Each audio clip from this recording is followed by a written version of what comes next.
आई वडिलांच्या दररोज पाया पडते, किंवा गावाला जाताना तरी पाया पडते, बाहेर जाताना, घरी येताना. क्या बात आहे, हात खाली करा. मला फार आनंद झालेला आहे. मायबापाच्या पलीकडे देव नाही बरं. मी जेवढं वाचलं असेल ना, खूप पुस्तकं मी वाचली बरं, खूप चिंतन केलं, खूप लोकांच्या वादविवाद ऐकले, कीर्तनकारांना भेटलो, खूप लोकांशी मी चर्चा केली, पण या सगळ्यांच्या शेवटी एकच लक्षात आलं, मायबापाच्या पलीकडे आपला कोणताही देव नाही. माझ्या जेवढ्या कविता पाटील साहेब आहेत ना, भोंगा वाजला, मित्र वणव्यामध्ये गारव्यासारखा, सगळ्या कविता महाराष्ट्रानं डोक्यावर घेतल्या, पुणे विद्यापीठाला अभ्यासक्रमाला लागल्या. पण माझ्या कवितांचा कुणी मोठा समीक्षक नाही. मी माझ्या कविता घरी माझ्या आईला ऐकवतो, तिला जर आवडल्या तर महाराष्ट्रभर रिलीज करतो. माझ्या आईच्या पलीकडे माझा कोणता समीक्षक नाहीये. आणि माझे वडील पोस्टमन म्हणून नोकरी करत होते. कोणती? पोस्टमन. तुमच्या गावात आहे का पोस्टमन? सेंट्रल गव्हर्नमेंटची सगळ्यात कमी पगाराची नोकरी असते पोस्टमनची. उन्हातानात दिवसभर पत्र वाटून संध्याकाळी घरी येणारा बाप. ज्यावेळेस बापाची सेवा करताना माझे हात बापाच्या फाटलेल्या टाचांवर जायचे ना, त्यावेळेस त्यातनं रक्त येत असायचं. बापाला होणाऱ्या वेदना मी आजपर्यंत विसरू शकलो नाही, म्हणून माझा पाय कधी घसरला नाही. आता माझे वडील या जगात राहिलेले नाहीत. ब्लड कॅन्सर सारखा दुर्धर आजार त्यांना झालेला होता. लोक म्हटले, अनंता भाऊ तुम्ही श्रावण बाळासारख्या आई वडिलाची सेवा केली. अबे म्हटलं, आमच्या चांबड्याचे जोळे करून जरी माय बापाले घातले ना, तरी त्याचे आमच्यावरचे तसूभरही उपकार फिटणार नाहीत. हे मायबाप असतात दादा. पण बाप केल्यानंतर लक्षात येतं की आपलं घर पोरकं झालेलं असतं. म्हणून मायबापासाठी माझी कविता आहे. तुमच्या डोळ्यासमोर तुमचे मायबाप जर उभे राहिले तर खऱ्या अर्थानं टाळ्या वाजव जा. कुणाला डोळे झाकताच सुंदर दिसते, कुणाला डोळे झाकताच सुंदर दिसते, कुणाला रंभा उर्वशी वसुंधरा दिसते. कुणाला डोळे झाकताच सुंदर दिसते, कुणाला रंभा उर्वशी वसुंधरा दिसते. नव नाटकी जगास न जाणो काय काय दिसते, मी डोळे झाकताच राबणारी माय दिसते. मायामायचं संसारिक ज्ञान बघत गेलो, त्यानं मनाचा अहंकार पुसत गेला. कधी कधी अहंकार होतो आपल्याला. आजी आपण व्याख्यान करतो, कार्यक्रम करतो, पण घरी गेलं की आमची आई म्हणते, बाबू मुंगी होऊन साखर खा, हत्ती होऊन लाकडं फोडू नको. त्यावेळेस संसाराच्या ज्ञानात माझी आई मला PhD होल्डर वाटते. मायामायचं संसारिक ज्ञान बघत गेलो, त्यानं मनाचा अहंकार पुसत गेला, आणि सतत चालणाऱ्या बापाच्या पायाच्या भेगाईत मला यशाचा मार्ग दिसत गेला.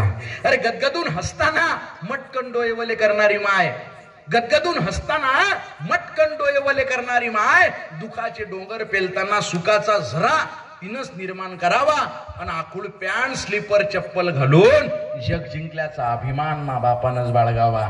अरे दुःखातून सुखाचे क्षण पाखडायले, दुःखातून सुखाचे क्षण पाखडायले, आणि गवसलेल्या क्षणात अख्खं जीवन जगायले मले मा मायनं शिकवलं. दुःखातून सुखाचे क्षण पाखडायले, आणि गवसलेल्या क्षणात अख्खं जीवन जगायले मले मा मायनं शिकवलं. आणि 40 रुपयाचं फाटकं बनेन घालून करोडो रुपयाची इज्जत कशी कमवाव हे मले मा बापानं शिकवलं.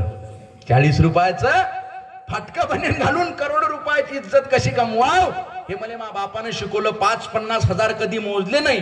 ज्या हातानं मा बापाच्या मला संकटातून सावरण्याची ताकद त्या हातात आहे.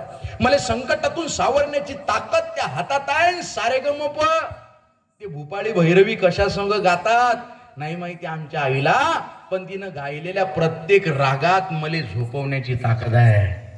तिनं गायलेल्या प्रत्येक रागात मला झोपवण्याची ताकद आहे. भगवद्गीतेचा मा मायचा कधी संबंध आला नाही, भगवद्गीतेचा मा मायचा कधी संबंध आला नाही, पण कर्मण्यवाधिकार असते.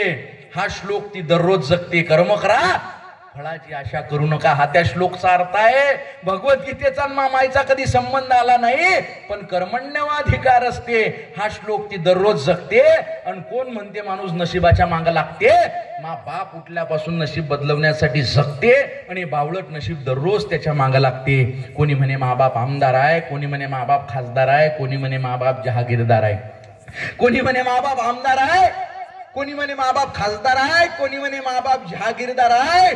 छाती फुटेपर्यंत हा पठ्ठ्या सांगत असतो, मा बाप इमानदार आहे, मा बाप इमानदार आहे. मानलं रे, मानलं की आमचा बाप आम्हाला गरिबीनं पोचतो, मानलं. की आमचा बाप आम्हाला गरिबीनं पोचतो, पण आम्हालाच माहित आहे तो त्यासाठी काय काय सोसतो. असतील लखोपती करोडपती लोक या जगात, पण हसून दाखवा आनंदात जसा माबाप दुःखात हसतो. हसून दाखवा आनंदात जसा माबाप दुःखात हसतो. आणि कितीतरी सुंदर चेहरे हजारो नजारे पाहिले असतील काळवणलेल्या डोळ्यानं मामायच्या, पण घमंड आहे मले की आजही माझा चेहरा तिला जगात सगळ्यात सुंदर दिसतो.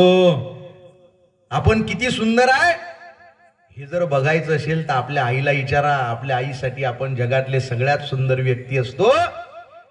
कितीतरी सुंदर चेहरे हजारो नजारे पाहिले असतील काळवणलेल्या डोळ्यानं मामायच्या, पण घमंड आहे मले की आजही माझा चेहरा तिला जगात सगळ्यात सुंदर दिसतो. मातीचं घर, मातीचं अंगण, मातीची चूल, अख्खं आयुष्य मामाईनं मातीतच कालवलं. लोक म्हणत असतील बापाले की काय तो कमावलं. अरे कमावील कसा, अख्खं आयुष्य मा बापानं माणूस बनण्यातच घालवलं.